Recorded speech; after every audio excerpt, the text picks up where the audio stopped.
Olá, irmãos, estamos nesse terceiro encontro, nesse terceiro estudo sobre a declaração doutrinária da Convenção Batista Brasileira.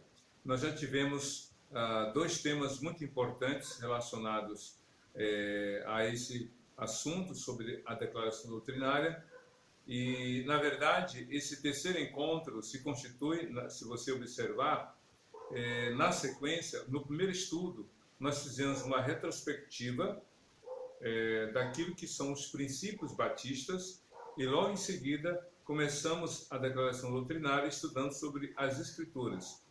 O que nós batistas cremos com respeito à Palavra de Deus, que também ela é conhecida, chamada de livro sagrado ou Escrituras sagradas.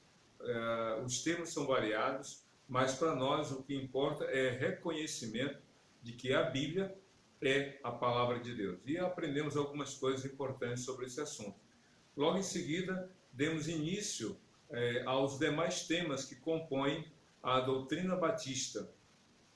E para aqueles que são mais dedicados, mais estudiosos, vão perceber que a doutrina batista está dentro daquele conjunto de assuntos, ou melhor, as doutrinas batistas estão dentro dos temas com respeito à teologia sistemática.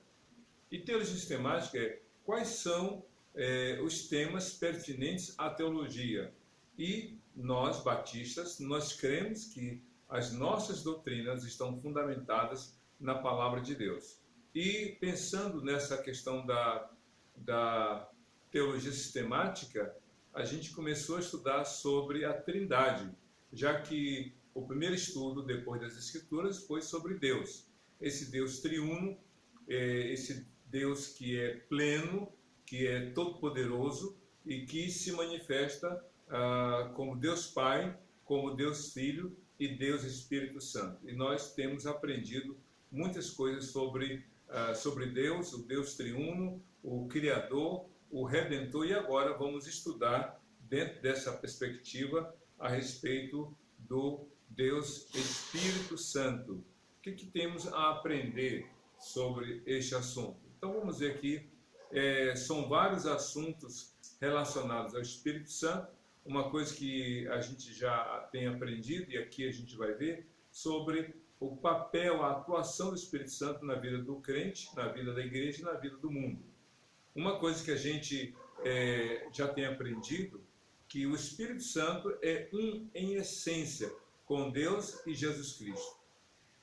A Trindade, o conceito de Trindade é muito difícil, porque não é concebível em nossa mente você pegar três pessoas diferentes e que elas juntas são uma só pessoa. Não dá. A nossa mente é muito finita, limitada para entender exatamente como é que há essa harmonia da Trindade. Mas a Bíblia deixa muito claro quem é realmente o Deus Pai, o Criador, o Deus Filho, o Redentor, e o Deus Espírito Santo, o Consolador. E a Bíblia nos ensina que o Espírito Santo é um com Deus, o Criador, e também com o Senhor Jesus. Eles são diferentes entre si. Deus Pai é diferente do Deus Filho, e o Deus Filho é diferente do Deus Espírito Santo, que por sua vez é diferente do Deus Pai. Então, essas diferenças, porém, não geram conflito. Por quê?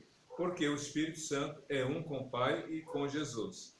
Eles têm uma unidade, uma comunhão perfeita, como Cristo orou em João capítulo 17, Pai, que eles sejam um comigo, como eu sou um contigo. Unidade plena. Outra coisa que nós também aprendemos, que o Espírito Santo é o Espírito da verdade. O Espírito Santo recebe vários nomes na Bíblia, principalmente no Novo Testamento. É o Deus de todo Espírito de consolação, o Espírito de Cristo, e um deles é o Espírito da verdade. Espírito com E maiúsculo, porque na Bíblia, na tradução, na língua portuguesa, quando nós lemos Espírito com E minúsculo, a gente está falando de emoção, a gente está falando da individualidade, daquilo que é mais íntimo do ser humano, né? O meu espírito se moveu, com E minúsculo. Agora, quando está falando de Espírito com E maiúsculo, é uma referência ao próprio Espírito Santo. E ele é chamado de Espírito da Verdade. Por quê? O próprio Jesus disse, porque o Espírito da Verdade vai guiar vocês a toda a verdade. Ou seja, o Espírito fala a verdade porque ele fala daquilo que diz respeito ao propósito de Deus. E como Deus é santo, justo e amor, Jesus é santo, justo e amor, e o Espírito Santo também é justo, santo e amor. Outra coisa interessante é que o Espírito Santo atuou na vida de algumas pessoas e inspirou realmente. Ele atuou na criação. Se você ler Gênesis capítulo 1, versículo 2, a Bíblia diz assim, e o Espírito de Deus pairava sobre as águas. Como é que é isso? Está dizendo ali que o Espírito Santo estava atuando na criação. Tudo que existiu, tudo que existe, foi criado por Deus, foi criado por Jesus e foi criado pelo Espírito Santo, porque os três atuam de forma igual, no sentido dos projetos, dos propósitos de Deus para com a criação, para com a humanidade. Então, o Espírito Santo esteve presente e atuou na criação, mas também o Espírito Santo atuou na vida de algumas pessoas e as inspirou para que essas pessoas escrevessem a palavra de Deus. O apóstolo Pedro disse, nenhuma inspiração nenhuma escritura ou nenhuma profecia foi dada por vontade do homem, mas o Espírito Santo inspirou algumas pessoas para falarem o que é a vontade de Deus. Essa inspiração é obra do Espírito Santo. E, de fato, Deus fez isso quando levou Davi a escrever, Paulo, Moisés, Salomão, todos os escritores da Bíblia, que são, em média, 40 pessoas, o total dos que escreveram. Então, o Espírito Santo atuou nessas pessoas. Outra coisa interessante é que o Espírito Santo ilumina e capacita as pessoas a entender a palavra de Deus. Ou seja, a Bíblia já foi revelada. Não há nada de novo a ser revelado para a humanidade. Deus não vai lançar outra Bíblia. Deus não vai lançar um 67º livro para somar com os outros 66 que já estão na Bíblia. A revelação já foi encerrada, já foi completada. Agora, esse livro inspirado, que é a palavra de Deus, para nós entendermos, para nós compreendermos realmente o que nele está escrito, o Espírito Santo ilumina o nosso entendimento. Por quê? Se aqui fosse realmente, tivesse tudo apagado, a TV desligada, como você iria me enxergar? Estava tudo escuro. Pois é, a luz permite que se veja o que já está presente. Então o Espírito Santo ilumina o nosso entendimento para compreendermos realmente a palavra de Deus. Outra coisa também que a gente aprende sobre o Espírito Santo é o dia de Pentecostes. Esse dia que a Bíblia fala, o dia da descida do Espírito Santo. Se você olhar bem, a palavra Pentecostes tem a ver com uma data festiva. Depois da Páscoa, que era celebrada no primeiro mês do calendário judaico, mês de Abib, ou mês de Nisan na língua aramaica, o primeiro mês do ano, o 14º dia, era celebrada a Páscoa. E a festa durava uma semana, porque no 21º dia encerrava-se o período da Páscoa, da comemoração. Começava no 14º dia e até o 21º dia. Pois bem, passado o 21º dia, eles contavam 50 dias para então comemorar, celebrar essa festa chamada Pentecostes, porque Pentecostes é uma palavra grega que tem a ver com esse número 50. Então, no dia de Pentecostes, no 50º dia depois da Páscoa, então os judeus se reuniam para essa grande festa. Havia grandes festas ao longo do calendário anual dos judeus, e uma das festas era a festa de Pentecostes. Por isso que naquele dia, depois que Cristo foi para o céu, após ele ter ressuscitado no domingo de Páscoa, ele ainda ficou andando, aparecendo, melhor dizendo, durante 40 dias. E ele foi para o céu. E após a ida dele aos céus, 10 dias depois, para completar os 50, então o Espírito Santo desceu sobre os 120 cristãos, discípulos de Cristo, estavam reunidos no cenáculo, e então todos eles foram cheios do Espírito Santo, foram batizados no Espírito Santo e começaram a falar em outras línguas. É interessante, aquele foi o cumprimento de uma promessa que Deus havia feito pelo profeta Joel no capítulo 2. Se você ler Atos capítulo 2, você vai ver ali que quando houve aquela atuação do Espírito Santo, primeiro eles estavam reunidos orando. Eles não estavam dizendo, Senhor, manda o Espírito Santo para que desça. Não, eles estavam só orando, porque eles não sabiam quando ia acontecer. Eles estavam cumprindo a rotina deles de orar a Deus de todo dia à casa do Senhor. Então, naquele dia, eles estavam em culto, orando, e de repente veio um som como de um vento tempestuoso, um som muito forte, como se fosse um vendaval, e de repente sobre cada um dos crentes houve língua como de fogo. Não era língua de fogo, era língua como que de fogo. Som como de um vento e língua como que, ou seja, a aparência tanto audível quanto visível. Audível como de um som de um vento forte, tempestuoso. E a aparência daquelas línguas era como que de fogo. E então o Espírito Santo veio sobre cada um deles, naquela aparência, aquela forma, e então eles começaram a falar em outras línguas. Se você ler aquele texto de Atos capítulo 2, antes deles falarem em outras línguas, vem a descrição dos visitantes daquela festa em Jerusalém. Por quê?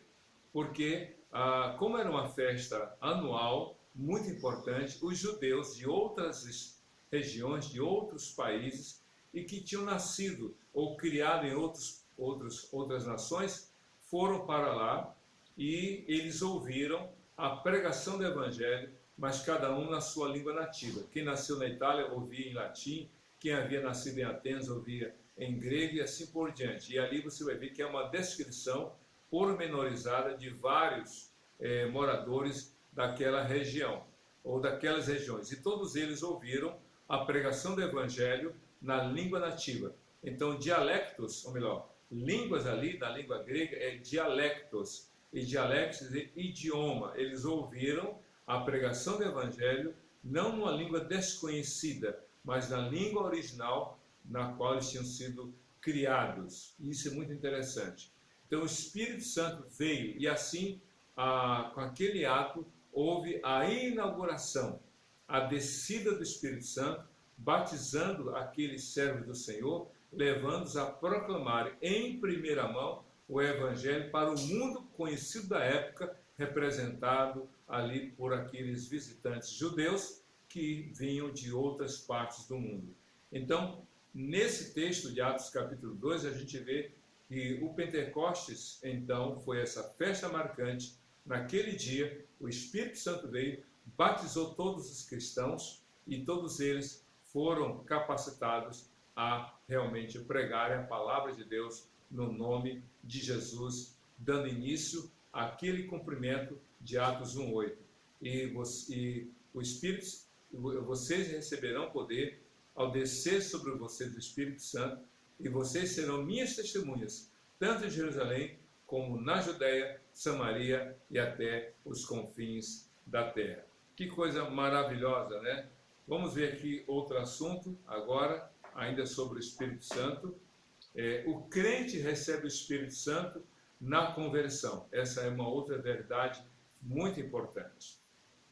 Há uma dúvida no meio evangélico. Na verdade, não é dúvida. O que há são pontos de vista diferentes, por até a questão doutrinária. Alguns acreditam que a primeira pessoa se converte, é batizada nas águas e depois é batizada no Espírito Santo para poder, então, falar em línguas como prova da descida do Espírito Santo, do batismo do Espírito Santo. Porém, à luz da palavra de Deus, pelo que nós entendemos, a pessoa recebe o Espírito Santo, a pessoa é batizada no Espírito Santo no momento da conversão. Se você ler Efésios capítulo 1, versos 13 e 14, a Bíblia diz exatamente isso, que a pessoa recebe o Espírito Santo quando ela se converte, quando ela entrega a vida a Jesus. Outra evidência também está em outras passagens, como, por exemplo, lá em Atos capítulo 10, porque Cornélio e toda a sua família se converteram, todos eles, e foram batizados no Espírito Santo. A questão que talvez alguns ficam em dúvida é por que em Atos capítulo 2 eles foram batizados e falaram em línguas, como em Atos capítulo 10. Porque Atos capítulo 2, ali é algo extraordinário. Mas as experiências de Atos capítulo 2 não se tornam ou não se constituem num padrão. Como assim? Todo mundo que é batizado no Espírito Santo fala em línguas. Não há um padrão. O que ali foi uma marca, uma evidência e um marco histórico. Por isso é que lá em Samaria, em Atos capítulo 8, a Bíblia fala que os samaritanos se converteram. E Pedro foi lá com outras pessoas, porque Filipe pregou, os samaritanos creram, mas não tinham recebido o Espírito Santo. Então Pedro foi com outras pessoas, orou por eles, impôs as mãos, e eles então receberam o Espírito Santo. Mas não falaram em outras línguas. Mas em Atos capítulo 10, Pedro vai a Cesareia de Filipe. Se você olhar bem no mapa, se você pegar na sua Bíblia, que tem o mapa dos tempos bíblicos, você vai ver que Jerusalém está numa posição, Samaria e um pouco mais acima, e a Cesareia já na região ali próximo da região do litoral ali da Judéia. E ali, naquela região, já fora do campo de Samaria, já um pouco distante, Pedro vai para lá. Pedro estava em Jope. Jope era uma cidade litorânea, e diz a Bíblia que Pedro saiu dali e foi para Cesareia. E ali ele pregou para Cornélio, que não era um judeu. Cornélio era romano. Ele e toda a sua casa, seus amigos, ouviram a pregação de Pedro, e Pedro foi muito reticente. Pedro não queria ir pregar o evangelho para Cornélio, porque Cornélio era um gentio.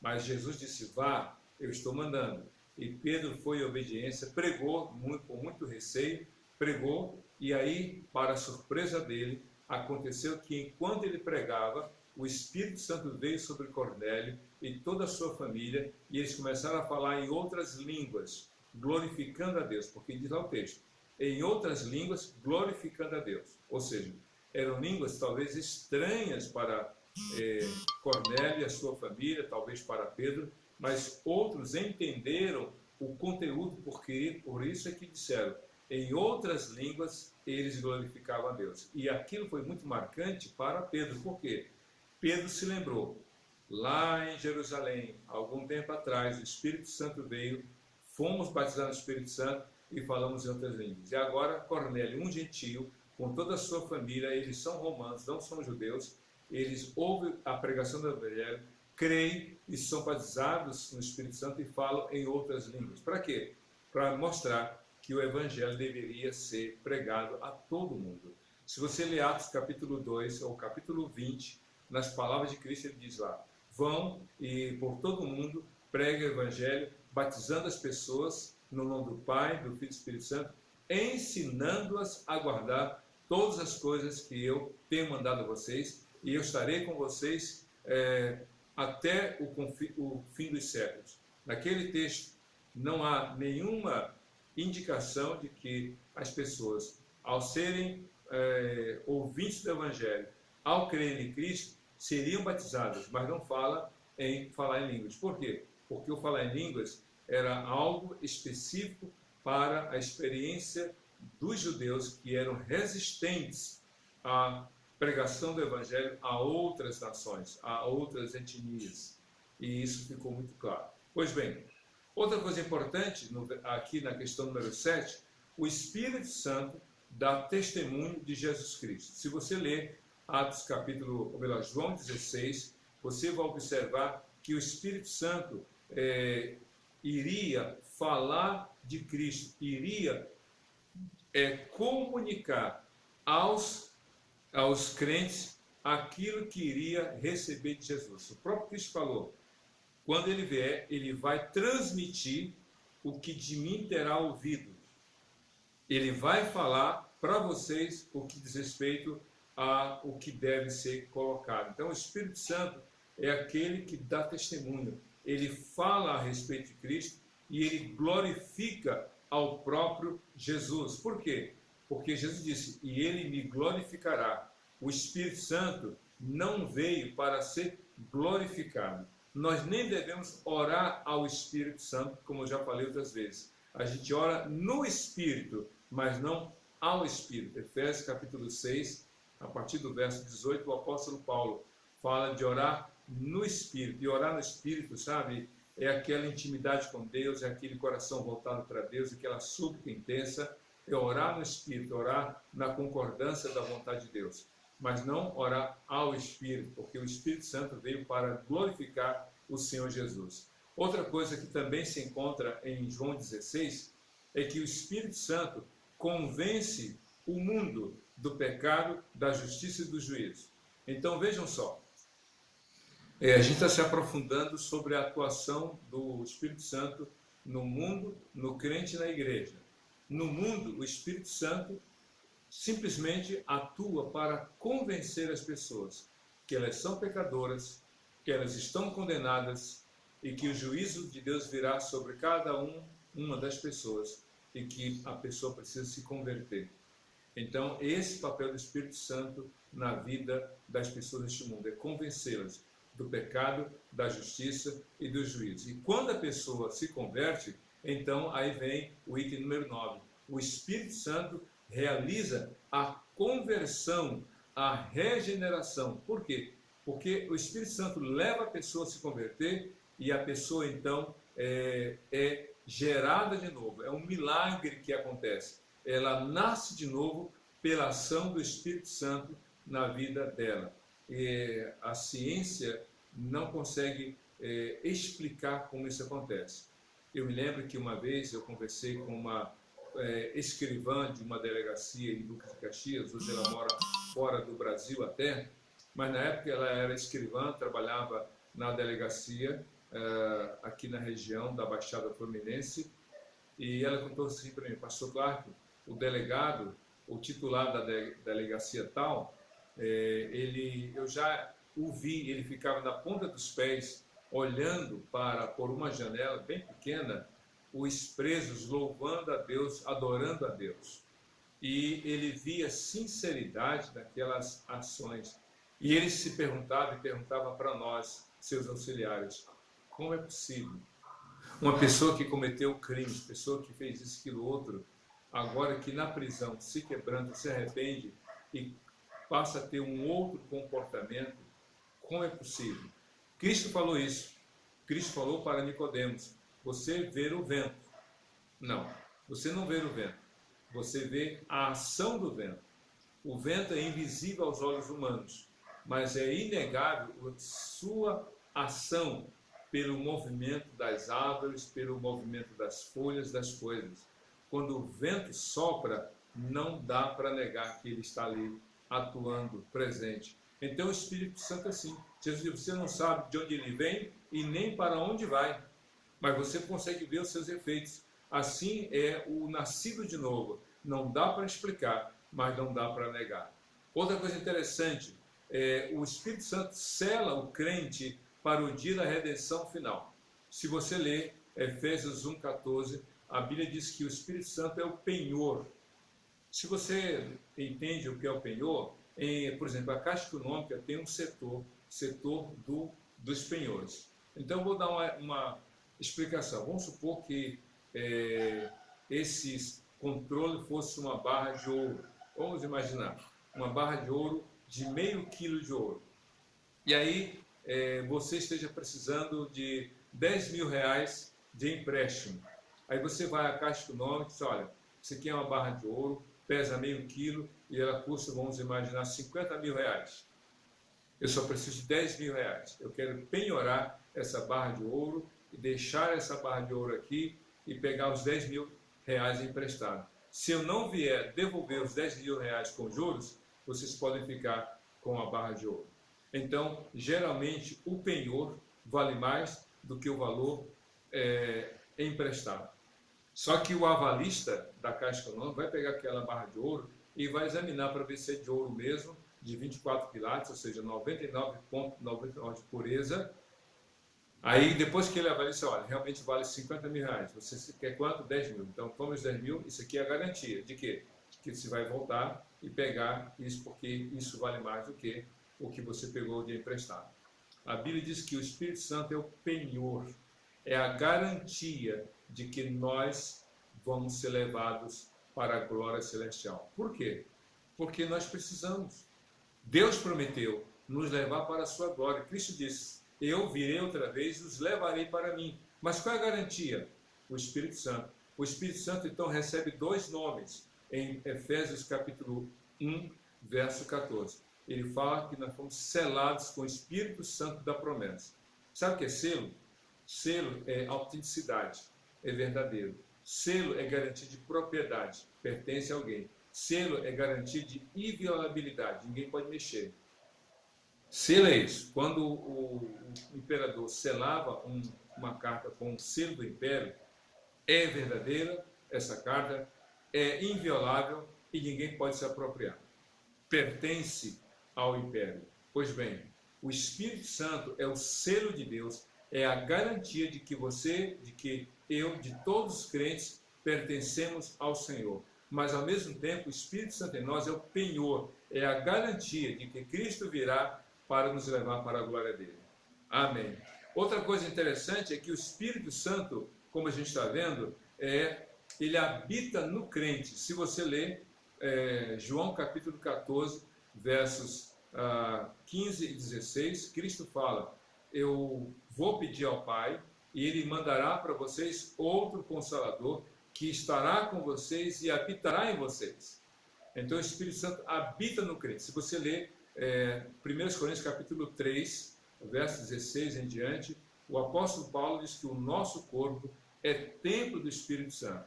E no capítulo 6 da mesma carta, o apóstolo Paulo repete que o corpo do crente é templo do Espírito Santo, morada do Espírito Santo. Então, o Espírito Santo habita no crente. Que maravilha! Que bom saber realmente que nós somos propriedade de Deus em Cristo Jesus.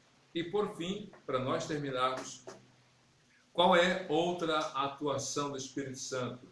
Ele é Deus, ele faz parte da Trindade, mas outras coisas. O Espírito Santo guia o crente a toda a verdade. Ele guia o crente. A gente ouve muitas mentiras, muitas falsas doutrinas e ficamos confusos. Calma. Leia a palavra de Deus. Faça como os bereanos. Cada vez que você ouvir uma mensagem, até minha mensagem, cheque na Bíblia para ver se o que eu estou dizendo é verdadeiro. Eu me lembro que um jovem chegou para mim e disse: pastor, olha só, pastor, eu estou confuso. Isso por quê? Eu ligo a TV lá de casa e vejo os programas evangélicos e cada um fala uma coisa diferente sobre o mesmo assunto. Chega aqui na igreja, o senhor prega e também fala coisas diferentes do que os outros falam. Eu fico me perguntando, quem está com a verdade? Aí eu disse para ele: nem aqueles e nem eu. Eu disse: como assim, pastor? Você tem que ficar com a palavra. Eu falei: jovem, nós somos falhos. Os pregadores da TV são falhos. Eu também sou falho. Nós não somos perfeitos. Nós somos sujeitos a errar. Por isso que quando você ouvir uma pregação, examine aquela palavra que você ouviu com a palavra de Deus. Aí falei para ele: faça como os bereanos. Atos 17, que os bereanos foram mais nobres do que os de Tessalônica, porque eles ouviam a pregação de Paulo e ia checar na Bíblia para ver. Vamos ver se o que Paulo está pregando é a verdade. Paulo mesmo fala, com toda humildade: provar os espíritos, ouçam de tudo e retenham o que é bom, se incluindo ali na questão de pregador, como também de examinador da palavra do Senhor.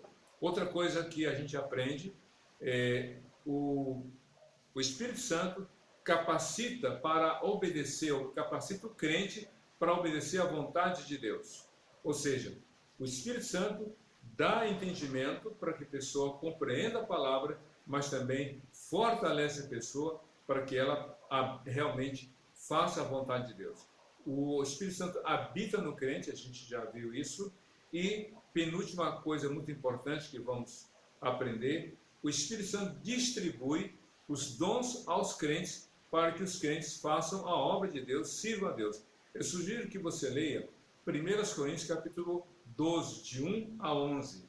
Nessa parte do texto, o apóstolo Paulo fala sobre os dons espirituais, que são impessoais, no sentido de que são dons, capacitações que o Espírito Santo vai distribuindo a quem ele quer, como ele quer, mas com dois propósitos: que seja útil para todos e para a edificação da obra de Deus, para que os crentes façam a vontade de Deus. Sem o dom do Espírito Santo, ninguém serve a Deus.